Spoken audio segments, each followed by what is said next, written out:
నమస్తే, welcome to Aadya media. ఈరోజు మనతో పాటు స్టూడియోలో ఉంది సీనియర్ జర్నలిస్ట్ ఇమంది రామారావు గారు. నమస్కారం సార్. నమస్తే బాబు.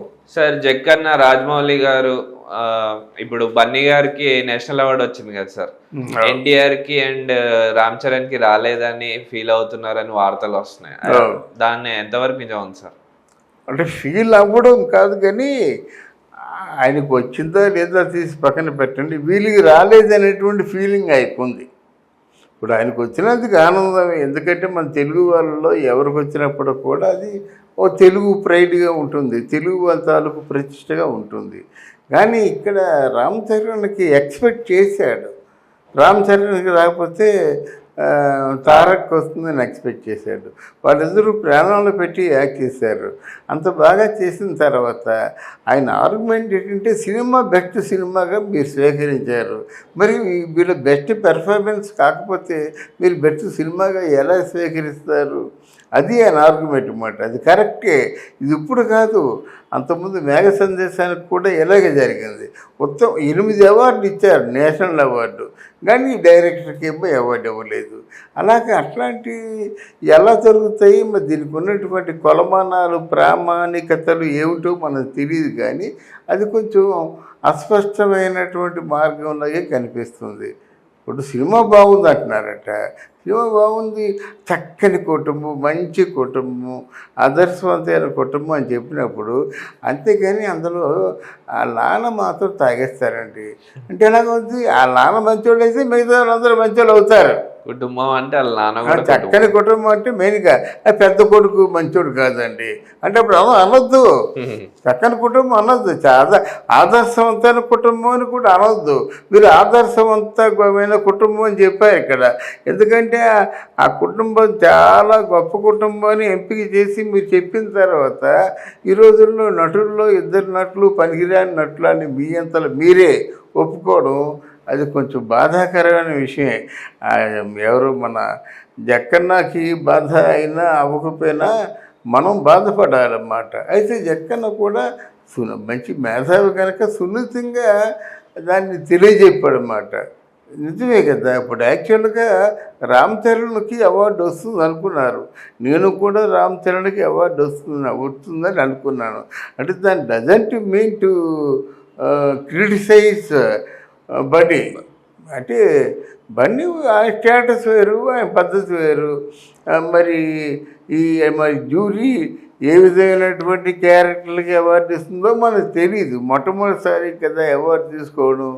అంటే ఒక స్మగ్లరు, ఒక దొంగ, ఒక అంటే మాఫియా గ్యాంగ్ ఓ డాన్కి అవార్డు ఇస్తుందని మనకు తెలియదు. అది తెలియదు కనుక మనం ఓహో ఇలాంటి డాన్కి ఇస్తారన్నమాట అవార్డు అనుకుంటాం మనం. అది తెలియాలి కదా, వాళ్ళు చెప్పాలి. అసలు యాక్చువల్గా జ్యూరీ మెంబర్స్లో ఈ కారణం చేత మీ అవార్డు ఇవ్వడం జరిగిందని చెప్తే బాగుంటుంది. ఇప్పుడు అది లేకపోతే ఇట్లాంటి సందేహాలకి తావు ఇచ్చినట్టు అవుతుంది. ఎవరికి తోచిన విధంగా వారు అనుకుంటారన్నమాట. అది అంటే ఈ క్యారెక్టర్ దీనివల్ల అవార్డు వచ్చింది అని వాళ్ళు చెప్పగలిగితే ఇంకా రాబోయే సినిమాలు కూడా దానికి తగ్గట్టు అవార్డు కోసం చేసే అవకాశాలు ఉంటాయి. కరెక్ట్. ఎందుకంటే ఇది మా ప్రామాణికత ఇది. హీరోకి ఎట్లాంటి లక్షణాలు ఉండాలి, హీరో పెర్ఫార్మెన్స్ ఎలా సెటిల్డ్గా ఉండాలి, హీరో డబ్బింగ్ ఎలా ఉండాలి అనేది పారామీటర్స్ కొన్ని ఉంటాయి కదా. అవి చెప్తే మిగతా వాళ్ళకు కూడా ఆదర్శంగా ఉంటాయి. అయితే డెఫినెట్గా ఒకసారి మొదలైంది కదా జాతీయ అవార్డు, ఇంకా నెక్స్ట్ ఇయర్ నుంచి వరుసగా 4-5 సంవత్సరాలు మన వాళ్ళే కొడతారు చూడండి. మన వాళ్ళకి ఆరంభ సౌరత్వం ఒక్కసారిగా వచ్చిందంటే ఇంకా వాళ్ళు ఊరుకోరు. ఇప్పుడు నెక్స్ట్ రామ్ చరణ్ లైన్లో ఉంటాడు, నెక్స్ట్ తారక్ కూడా లైన్లో ఉంటాడు. ఎందుకంటే పట్టుదలగా వాళ్ళు వేస్తారన్నమాట. అవార్డు తీసుకున్నంత వరకు ఎవరికి నిద్ర పడదు, వాళ్ళ అభిమానులకు కూడా నిద్ర పడదు. అది ఇప్పుడు పుష్ప 1 యాక్టింగ్కి అల్లు అర్జున్ గారికి వచ్చింది కదా సార్. పుష్ప 2లో ఎలా చేయబోతున్నారు? ఇప్పుడు ఈ అవార్డు వచ్చింది కదా, ఇంకా ఏమన్నా మరి లాభం లేదండి. ఇప్పుడు అదే దాన్నే ఇప్పుడు జనరల్గా ఎవరికైనా సరే ఆకాశానికి ఎత్తినట్టయితే వాళ్ళకు కొంచెం శ్రద్ధ తగ్గుద్ది. జనరల్గా మరి సుకుమార్ కూడా తన జీవితంలో చాలా పట్టుదలతో డైరెక్షన్ చేసి ఇప్పుడు ఆయన అనుకున్నది సాధించాడు. ఇప్పుడు నేషనల్ అవార్డు ఇచ్చిన తర్వాత ఆయనకి అంటే స్టేట్ ఆఫ్ కన్ఫ్యూషన్ ఉంటుంది. ఎందుకంటే ఇంతకుముందు ఏం చేసినా ఎవరైనా సరే పర్వాలేదు, సుకుమార్ డైరెక్టర్ అంటారు. ఇప్పుడు అలా కాదురా, నేషనల్ అవార్డు తెచ్చుకుని సినిమా డైరెక్షన్ చేసేది చూసావా, రంగస్థలం డైరెక్టరా బాబు అంటారన్నమాట. అందువల్ల మనం చేసిన దాన్ని ఎలా రిసీవ్ చేసుకుంటారా అన్నది ప్రధానమైన ఆలోచన. కానీ ఏదేమైనప్పుడు కూడా పుష్ప 2 కూడా చాలా బాగా సక్సెస్ అవుతుంది, హిట్ అవుతుంది. అయినప్పుడు మళ్ళీ దానికే ఈ అవార్డు ఇవ్వరు అనుకుంటాను నేను. అది అంటే పుష్ప 1కి పుష్ప 2కి అవార్డు ఇచ్చారంటే ఏదో అండర్స్టాండింగ్ వీరికి ఉందనేటువంటి నెపం మీద పోతుంది. అందువల్ల నెక్స్ట్ మంచి సినిమాలు వస్తున్నాయి కదా, మంచి కథలు వస్తున్నాయి కదా. బట్ ఏది ఏమైనప్పుడు కూడా తెలుగు సినిమాకి ఇది చాలా మంచి శుభపరిణామం. అది ఇప్పుడు ఈ అవార్డు వల్ల పుష్ప 2కి అంటే బరువు బాధ్యతలు లేకపోతే భయం డైరెక్టర్లో లేకపోతే అల్లు అర్జున్లో పెరుగుతాయి అంటారా సార్? ఇంకా బాగా తీయాలి, డైరెక్ట్లో బాధ్యతలు పెరుగుతాయండి. ఎందుకంటే చాలా జాగ్రత్తగా చేయాలి.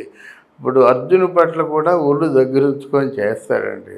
ఇంతకుముందు స్వేచ్ఛగా చేసుకున్నాడు, కానీ ఇప్పుడు కొంచెం నేషనల్ అవార్డు అన్నారు అంటారు కదా ఎవరైనా. కనుక అది చాలా జాగ్రత్తగా ఆయన ఆ క్యారెక్టర్ వరకు ఎంతవరకు మ్యాక్సిమం అంటే హీ విల్ గివ్ 100% ఎఫర్ట్ అండి, అది ఉంటుందండి.